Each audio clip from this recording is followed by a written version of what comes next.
It's not just a normal solar eclipse, and even if it was, that would be bad news enough. Upon further investigation, I have far more confidence in the things that I have already said. Let me show you what I have found. 7.4 earthquake and several aftershocks hit Taiwan yesterday. 8 days after a total lunar eclipse hit the Pacific plate and the North American plate at the same time. For reference, the lunar eclipse covered this area right here over top of the divide between the Pacific and North American plates. The earthquake was over here in Taiwan, on the other side of the Pacific plate. Correlation does not equal causation. The title of this paper, published in 2019, The Combined Effects of the Gravitational Forces on the Tectonic Plates on Earth's Surface Exerted by the Moon, the Sun, and the Other Planets, are one of the main reasons of the earthquakes. This article, published in 2023, the Moon's pull is so strong it may trigger earthquakes on Earth. Scientists are still baffled by its power. This article, published in 2016, Moon's pull can trigger big earthquakes. Big earthquakes, such as the ones that devastated Chile in 2010 and Japan in 2011, are more likely to occur during full and new moons, the 2 times each month when tidal stresses are highest. There's no shortage. The Sun and Moon are linked to earthquakes along the San Andreas Fault from 2016. Let me nerd out a little bit, hold on. A total solar eclipse requires a new moon, and when they are lined up, so is their gravitational pull on the Earth's surface. A total lunar eclipse requires a full moon, and the Sun and the Moon are pulling against each other. Now hold on a minute, that full moon, full lunar eclipse that we just had covers the same exact area as that total solar eclipse we're about to have on April 8th. And the moon has already caused an earthquake. This is the annular Ring of Fire eclipse we had last year. During an annular eclipse, you get a ring of fire because the moon is too small to totally cover the sun. This is the total eclipse we had in 2017. This is the total eclipse we're about to have on April 8th. Now, back on the 20th of March, I said, so that the new moon of a solar eclipse is like a barge passing under a bridge and hitting one of the supports. Now, I said there might be 2,000 cars pass over that bridge before it collapses.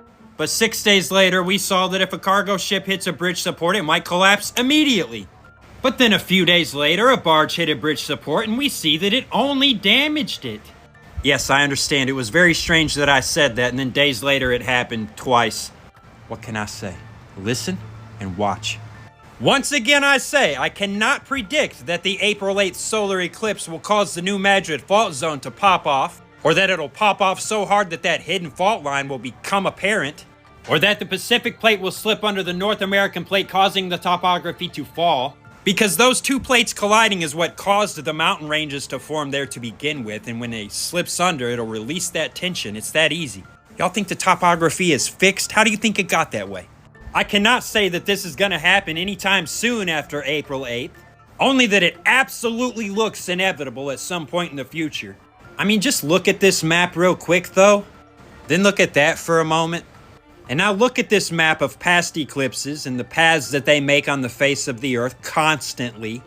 And now let's put them on a flat Earth map just to see that that is the start of a geometric pattern like unto. I want to be clear, a geometric pattern of gravitational and magnetic paths that the Sun and Moon take above the face of the Earth. Such as this one that the Earth and Venus make in 8 complete orbits. And hold on one second, it doesn't matter if the Earth is orbiting the Sun or the Sun is orbiting the Earth, this is the pattern. And this is what that's gonna look like here. And I'm sorry, flat earthers, there is no flat Earth animation that I can find of this right here, but it doesn't matter anyway. If you look underneath the animation, you see the Earth and Venus in 8 orbits. You see Mars and Venus in 7 orbits beside it. And to the right of that is Saturn and Jupiter in 7 orbits. Underneath, that's Uranus and Saturn in 7 orbits. You can see these patterns that are made here. This is sacred geometry, but it's much more than that. Now, these intricate dances that the celestial bodies and the Earth and the Sun and the Moon all participate in with the stars are not just patterns of movement.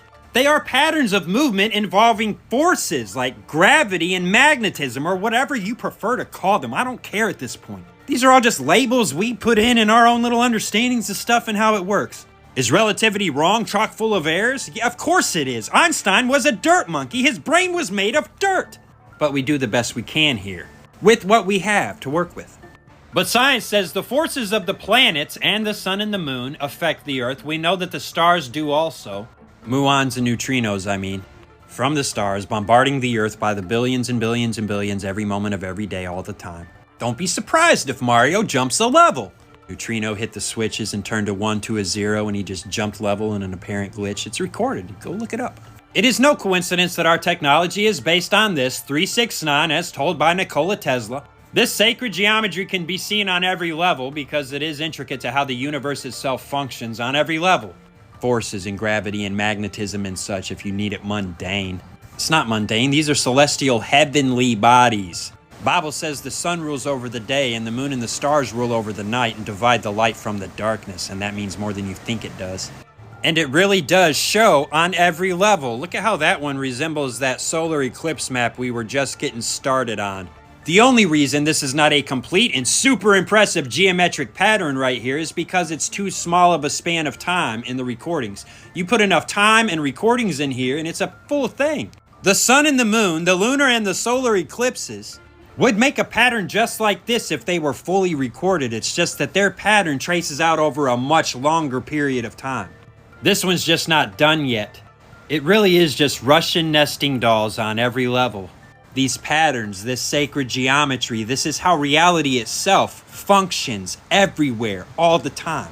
It looks like a chaotic mess on this map because this is a globe map that's been flattened out, not to actually represent how it really looks.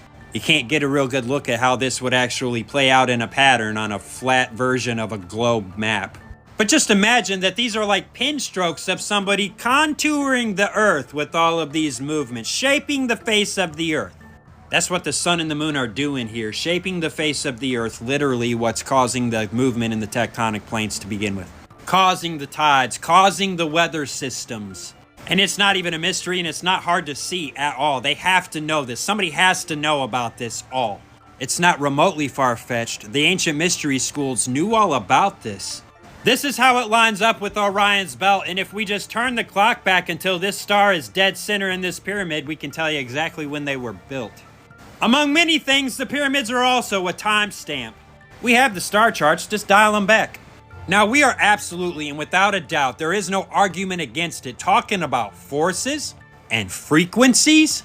And if you zoom into those, you find more forces and frequencies. From classical physics to the quantum physics, it's all forces and frequencies. Reality itself being a projection on every level of, can you guess, forces and frequencies? The idea that ancient sacred sites are built on places of power or energized sites, giving rise to the idea of ley lines, as if there is some sort of grid of power, and that the ancient sacred sites are laid on this grid, or these energized sites. The idea of which is more than plausible, seems rather likely, considering that the Large Hadron Collider at CERN is located in the same place as an ancient temple of Apollos, the seat of Satan, as the Bible calls it. Makes more sense now why they have a Lord Shiva idol out front. Destruction, rebirth, and cycles. And this, boys and girls, is ancient mystery school occultism realized in the modern world. This is the religion of the pre-flood world. Opening portals and such, yeah, they're trying to call the angels down from heaven again. Literally. But they're still learning how. They're primitive in their efforts. You can see how it has progressed through the years, and this one is the future plan. They want to figure out what really makes reality tick, you know? Because the fellas funding all this are always so benevolent with their findings, like nuclear bombs. Needed those, right? Are they doing the devil's work? Yeah, and it doesn't even have to be supernatural. The things that they're going to make with their own hands are going to be evil enough. Anyway, they're firing this thing up on April 8th, the same day as the solar eclipse, for a reason. And I mean, it's an occult ritual. That's why they always have those occult rituals right before they fire it up and such. This is ancient mystery school technology. Now, we're talking about the United States of America because these 3 solar eclipses happened right here. Now take a look at this recent earthquakes map. Now look at this recent earthquakes map, knowing that the sun and the moon are doing this. I cannot say when the Pacific plate is going to slip under the North American plate and flatten out topography. I cannot say when the North American plate is going to split in half. I can say without a doubt something just like this is what'll cause it, though. I can't say how many cycles it'll take. I can only say this looks like the inevitable outcome to me, according to the science. And I know the earthquake in Taiwan was caused by that full moon total lunar eclipse. We'll see.